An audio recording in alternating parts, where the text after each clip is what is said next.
Hello, friends. This is Dave Hurwitz, executive editor at ClassicsToday.com. And up here, at least temporarily, is Finster, who may be joining us. Let's see how long she'll put up with me talking.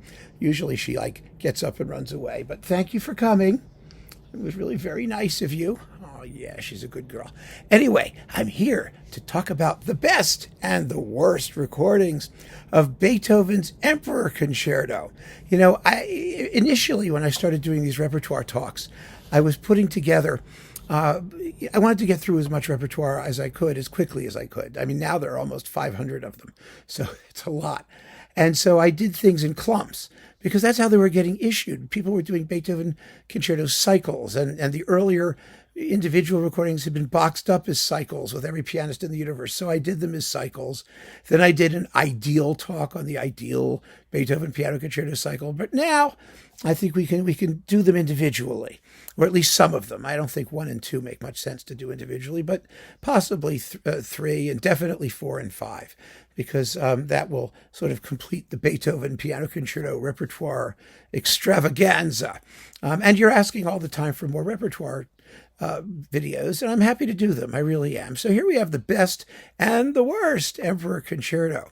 Now, the Emperor is actually a tricky piece, even though it's been recorded a bazillion times, and some pianists have done it 2, 3, 4, 5 times. God only knows. It seems to be something that happens with great frequency. And I mean, understandably so. It's Beethoven's last, piano concerto, and it's an flaming masterpiece. But it's not an easy piece, I think, to do really interestingly, because, I mean, it's a cheerful, sort of pomp and circumstance, emotionally somewhat cool work, except for the slow movement, which is exquisite. But, I always felt, listening to it, that it could use more minor key, even though the second subject of the first movement sort of has that kind of, minor key shadow to it here and there. And there are some elements, but basically it's a very outgoing, ebullient, kind of jolly work. So it's very easy to play for that and to give a performance that has very little else. It's just kind of, pleasant and enjoyable and virtuosic by turns, and that makes a perfectly lovely evening out. But to repeat it over and over again, I want performances that have more, and they've got to have really good accompaniments. Remember, there's no solo cadenza in this piece. Beethoven specifically ruled it out, and so he wanted, obviously, some sort of really strong give and take between the piano and the orchestra. I mean, it's a symphonic concerto, as Brahms' concerti would be. So I demand that we get both of those qualities in the best performances, and the best performances do that. They really do. There's an equality between the piano and the orchestra. Well, with that said, what you will not find in this series of a dozen performances out of 100 million are any period instrument versions, because quite frankly, none of them are competitive with the best on modern instruments. And I don't think we need to make that case with, any sort of, in any sort of excruciating detail. Beethoven was always unhappy with the pianos he had at his disposal. He was one of the reasons that the instrument itself evolved into the modern piano to play his piano music, which demanded instruments of greater sustaining power and sonority than he had in his own day. And you can make the argument very, very persuasively that if you want to play Beethoven authentically, there we go, you will not use a period instrument at all. You won't. And, some of the worst performances do just that. And we're going to start with the worst ever recording of a Beethoven piano concerto. It's this thing. We've talked about it before. It is not just the worst Beethoven concerto cycle ever. It is the worst recording of anything ever, practically. One of them. It's right up there in the most horrible possible performances. It features Arthur Schunderverd and Cristofori, which is a group of 3 people. It uses one player per part, which destroys the whole concept of the symphonic concerto as conceived by Beethoven. It's a total catastrophe in every possible way, and it's grotesque and horrible, and I just have to mention that. Of course, This is so bad, it's probably gotten much more mention on this channel than many of the best performances because, well, it's just the one you reach for when you really think something is pukingly awful. So let's put this thing away. It goes over here. I keep it handy. You know, it's a party record, number one. And number two, I need to be able to access it whenever I need it. But let's talk about the dozen really first-class, wonderful performances of the Emperor Concerto. And I have them kind of grouped, kind of by, artist in chronological order, because there have been some stupendous Beethoven piano concerto recordings recently. This is not just the usual litany of this great pianist and this dead pianist and this. No. I think you're going to find some fairly interesting selections here. I really do. So let me see what we've got here. Yeah, okay. I think we're in good shape. We begin with, someone we don't talk about much anymore and should. Arthur Rubinstein. I mean, he was one of the greatest pianists ever. He recorded these concerti at least 3 times, at least in stereo. And this is his first version with Joseph Krips and the Symphony of the Air from around 1956. Absolutely gorgeous. It's surprisingly brisk. It doesn't have any faux grandeur, but it has that lyricism and that effortlessly noble quality that Rubinstein brought to just about everything he did. But with Krips, he's got a serious Beethoven conductor, an excellent Austro-German repertoire conductor. He would redo them a few years later, half a decade later with Erich Leinsdorf, and that's a wonderful cycle too. His last cycle with Daniel Barenboim, he was just too old, and it has too many mistakes, and he wasn't in top form any longer. But those 2 stereo recordings, one from 56, the other from around 62, I think it was, are really, really great. And this one, I think, is the freshest and most interesting of all. So give this a listen. It may surprise you. We tend to think of these older pianists as kind of slow and grand and heavy. There's nothing like that about this performance. It flows like an effortless mountain stream. Just beautiful. So, Rubinstein. Don't give up on your Rubinstein. Then, we got to do this one. Robert Casadesus with Dmitri Mitropoulos. Yum. And the New York Philharmonic. Oh, this is just yummy. My goodness, this is exciting. And it's coupled with fantastic Manuel de Falla, Nights in the Gardens of Spain. I mean, it's a weird coupling, but I don't care because I love both works. And Casadesus is another pianist, who recorded tons of stuff. We tend not to pay him much mind these days, but he was superb. And the Emperor Concerto in those days was like meat and potatoes stuff. And with Mitropoulos, who could just be incendiary in this music, you have a wonderful combination of sort of animalistic high spirits from the conductor and French elegance and point, and it's just a wonderful mixture between the two of them. It's a performance that no one mentions anymore. I mean, I don't understand why not. I think it's thrilling and it's well recorded. It's just terrific. I mean, if you're collecting Beethoven Emperor Concertos and you really want to start to pull together, the range of what the work can be, this is a performance you've got to hear. It's on Sony and it's just great. It was in the big Casadesus box, and you can probably find it without too much difficulty. Then, of course, we have to mention Rudolf Serkin, who recorded it several times as well. His best stereo version is probably this one with Leonard Bernstein, again with the New York Phil. Another performance where you have a pianist who is probing and intellectual and maybe a little bit on the cool side with the conductor who is all spontaneity and passion. And it'd be wrong to say that Serkin doesn't have spontaneity and passion. He does. But his style, his reputation, his way of handling things was emphasized a certain amount of the what you might call the intellectual. What that means in practical performance terms, you'll have to listen and decide for yourself. He's a little similar to Alfred Brendel, who does not appear on these lists and who did these things 4 or 5 times. at least. Another one who did them 4 or 5 times and who doesn't appear here is Vladimir Ashkenazy.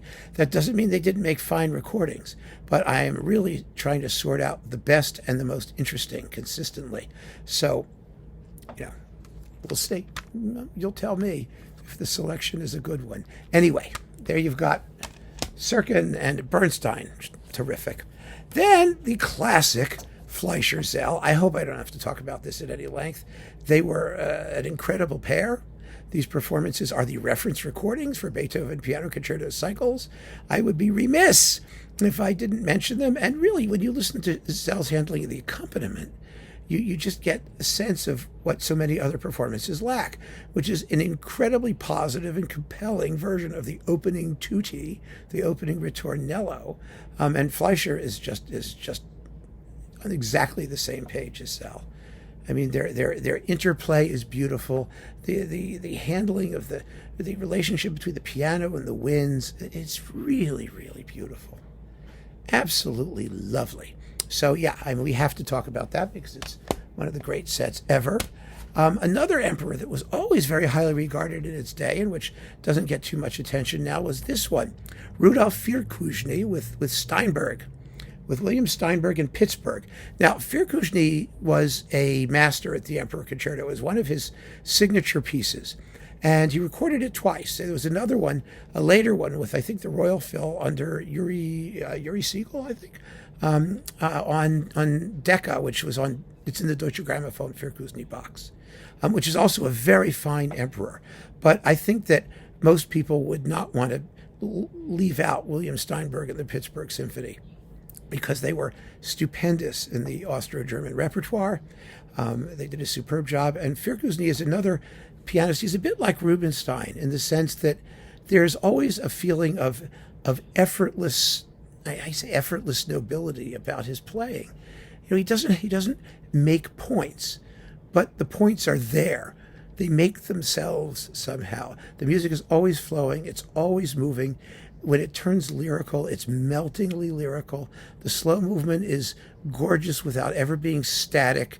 And the finale has this ebullience that's just this rhythmic charge to it, maybe because he was Czech, and Czechs always did rhythm well, that make it a special performance. And the sound's not bad at all, given its age. This is also like 57, 58. The 1950s were a great period for the Emperor Concerto. The early stereo era, really, it's amazing when you think about all of these things basically date from about then. It's really kind of astonishing how many first-class 1950s emperors there were, early 60s. Next, let's see who we got here. Friedrich Gulda. This cycle has never gotten much play. It's on Decca, and it's, let's see, with Horst Stein and the Vienna Philharmonic. And it's first class all the way through. My goodness, Gulda was amazing in the Beethoven sonatas. I mean, some people, hold out his Beethoven piano sonata cycles as some of the best ever. And, there's a mono one on Decca. There was another one on Amadeo or whatever that weird label was. It's fabulous. That's like one of my reference things for Beethoven piano sonatas. And then there's also a mono broadcast on Orfeo of the complete sonatas. It's in very good sound. He was a stupendous Beethoven sonata player, and he approached Beethoven from a perspective at once sort of modern, because his handling of rhythm and accent was very spiky, almost Stravinskyan, but also because he was a jazz guy and he improvised things. There's a certain freedom or freewheeling quality to his playing too. It's a wonderful, wonderful combination that's really held in tension, and you hear it in these performances of the concerti with the traditional Vienna Philharmonic and Stein, who's a very fine conductor, an excellent accompanist in this work, a beautiful, beautiful emperor from Gulda. And it again, we forget about these performances because there are so many. It's just been recorded so many times that you can't keep track of them all. And I really tried in putting this talk together to assemble a really rich and varied selection, even though there are other wonderful versions out there, as I keep telling you. You know it, I know it, we know it. We know what some of them are. But this gives us I think, a really, really fine overview of the best of the various approaches to the work. And so if you have a bunch of them, you don't have to have all of them, but if you have a bunch of them, you're going to have a much greater understanding of what the expressive possibilities are in this music. And that's sort of the name of the game, I think, in amassing multiple recordings of everything. Let's see, how many more have we got? 5 or 6 or something? Oh, yes, we can't forget this one. Claudio Arrau. Now, Claudio Arrau could go in the early batch with these other guys, or he could go in the late batch, as here. This is his last recording of the work with the Staatskapelle Dresden and Colin Davis. It is a slow, thoughtful, very grand performance, but also, more importantly, it rings out all of the sort of pain that Beethoven wrote into the piece. You know, there are moments where the music should not sound easy. The moment most noticeable here is in the development section of the first movement. And the pianist is going dum ba da dum bum bum, and there's in the left hand you've got these descending scales, right? Da da da da dum bum ba da da da ba da da dum bum ba da da dum ba da da bum ba da da da da. You know, that's doing that thing. And usually pianists just toss the sorry, whoops. That's what happens when you try and keep the cat in the picture. Hey, honey, I know, you can go to sleep if you want. Anyway, so usually pianists just toss that off with virtuosic abandon, and not Arrau. He sounds like he's struggling. And he doesn't have to sound like he's struggling. I mean, it's artistic struggling. It's artful struggling. And it adds a whole new dimension to the piece. The slow movement is gorgeous. His tone was always, deep and rich and dark and burnished. And the finale is leisurely but sufficiently rhythmic to get the job done. It's a magnificent conception. The conception of, it's an old man's conception, in a good sense. It's the wisdom of the ages, let's put it that way. And so you really ought to hear it. If you want to get Arrau, you can also get his earlier Beethoven cycle with Alceo Galliera conducting on EMI. That's out there. It's wonderful. It's very, very good. It's a little quicker than these, but I think not deeper. So, Arrau and Davis on Decca, originally Phillips, now Decca. Then we have another Decca, Mitsuko Uchida and Kurt Sanderling. And it's another one of those wonderful pairings where you've got a certain tension in the performance, because Uchida is kind of a freewheeling, emotionally spontaneous, child of nature type. Sometimes he or she is. And Sanderling is like Klemperer, one of those rock solid, grumpy German Kapellmeister, steady, rhythmic type people. And so they play off of each other just really quite wonderfully.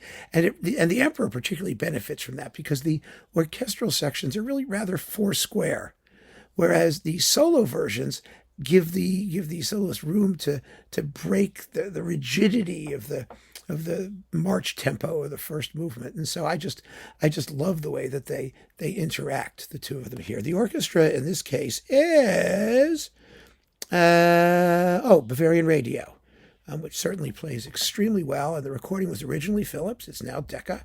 It sounds absolutely marvelous. So Uchida is definitely one to consider among the people who aren't dead. Well, Sanderling is, but Uchida isn't. And the rest of these, how many of these? 1, 2, 3, 4, are people who are all still with us. And they're rather recent comparatively, which I just think is fabulous, because it goes to show that there is always room in the great masterpieces for great performances of them. Greatness is its own justification, as I always say. Isn't that right, Finster? Huh? Don't you agree? Finster, honey? Yes, of course she does. She looks like a giant fur ball, doesn't she? All right, let's start at the beginning. Yevgeny Sudbin and the Minnesota Orchestra with Osmo Venska on Bis. This is a tremendously fine Beethoven piano concerto cycle. It's absolutely marvelous. I mean, Sudbin has never made a bad record. He is one of the most intelligent and rewarding pianists before the public today. I have all of his Bis recordings. They're wonderful. He does Metner. He does all kinds of others. He does Scriabin. He's known more for like sort of the Russian repertoire stuff, but he does beautiful recordings of everything from Scarlatti on up. And this is a really fine version of the Emperor. If you listened to Vanska's Beethoven Symphony Cycle, which was like the last great thing he did in Minnesota, I mean, there were some good Mahlers and maybe a decent Sibelius one, a little, not the cycle. He went into sort of a mannered phase, but his Beethoven was strong and virile and obviously influenced a bit by the period instrument movement. And Sudbin is just a wonderfully brilliant artist who has countless beautiful things to say about the music. I mean, you know how the entrances and exits in this concerto are always about scales. The piano comes in with a like this, and then when they're done with the first solo, he's but this, even the way he plays those scales is beautiful, just beautiful. I mean, meaningfully beautiful. He does it in such a way that says, listen to this, something important is happening. And that's the sense you get throughout the performance. It's just lovely. The sonics are fabulous. It's SACD, if that's what you care about. Then we've got, Martin Helmchen with the Deutsche Symphony Orchestra Berlin, conducted by Andrew Manze. Yes, Andrew Manze is becoming quite a conductor. He's doing very, very well. His new recording of Vaughan Williams' Job was amazing. He's done some terrific stuff. So he accompanies in a way which is does not diminish the grandeur of Beethoven's inspiration. He's not conducting like a period instrument guy who's afraid of all those instruments out there. Oh my God. No, not a bit. His conducting is fresh, it's lively, it's stylish, and Helmchen is first class.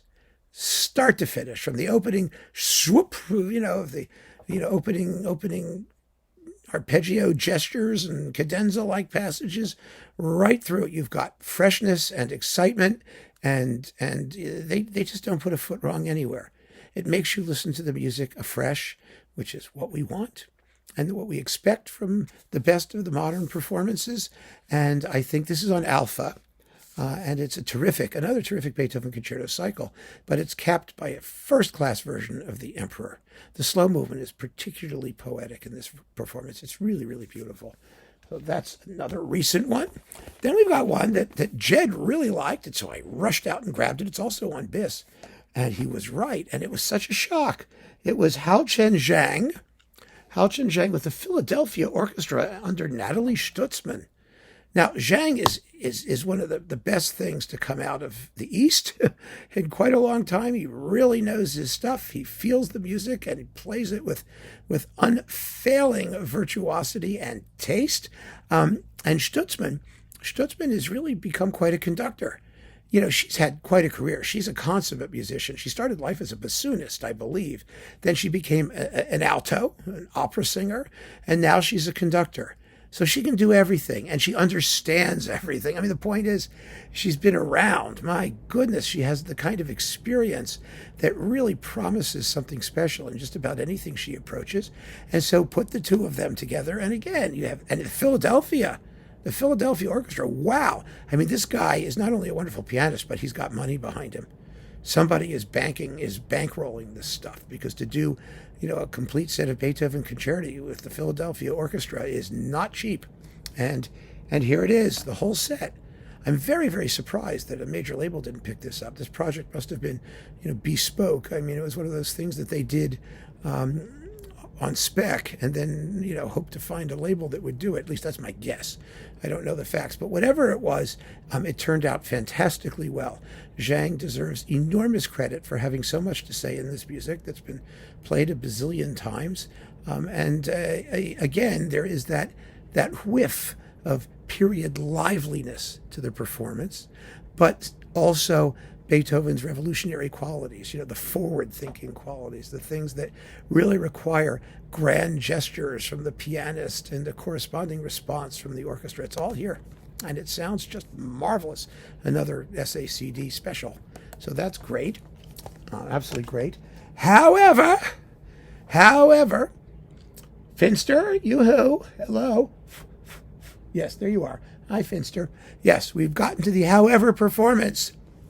And the however performance, just for the past decade or so, I guess, I don't know, maybe a little longer, for me, is Yefim Bronfman. This is on RD Nova with the Tonhalle Orchestra of Zurich and David Zinman. This cycle, I think, set a new standard in Beethoven piano concerto cycles, because you have in Bronfman just, an absolute top-notch virtuoso pianist, and who doesn't necessarily have his reputation as a Beethoven pianist, but it doesn't matter. I mean, he plays as though he'd been doing this all his life, and well.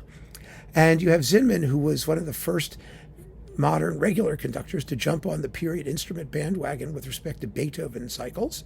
He did a Beethoven cycle with his orchestra that was wholly influenced by the latest editions and all the period folderol and all that stuff. And some of it was good and some of it was not as good. But this is fantastic because the idiom has sunk in.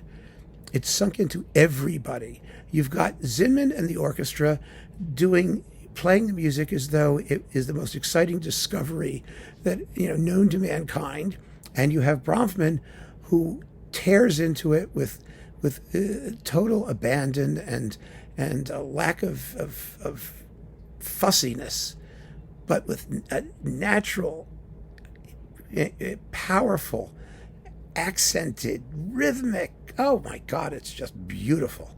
It's an absolutely beautiful performance. And here it's coupled with a stunning choral fantasy and an amazing choral, Mehr Stille und glückliche Fahrt, calm sea, or actually it's becalmed sea and prosperous journey. People always forget that the point of that cantata is that the sea is calm, so you can't move, because you need a sail in those days. You couldn't just rev up your engine. So they're afraid because they're stuck on a becalmed sea, and they're praying for wind. And that's what you get in this little cantata, this little pair of poems by Goethe. Anyway, this is a stunning disc. The whole cycle is first class, but this Emperor is, I think, one of the great modern versions. But then all of these are splendid, and I'm so happy in this particular video to be able to talk about the wonderful performances by artists who are not dead, and who prove that the great masterpieces are perennially fresh and valid if they're played that way. So, there you have it, my friends. I hope that this pile has given you some performances to think about, to look for, to listen to and savor, both new and old, and that you will keep on listening. So on behalf of Finster, thank you for joining me for this whole video. She was a real good sport. You were, absolutely. So on behalf of Finster and myself, thank you so much for joining me. Take care.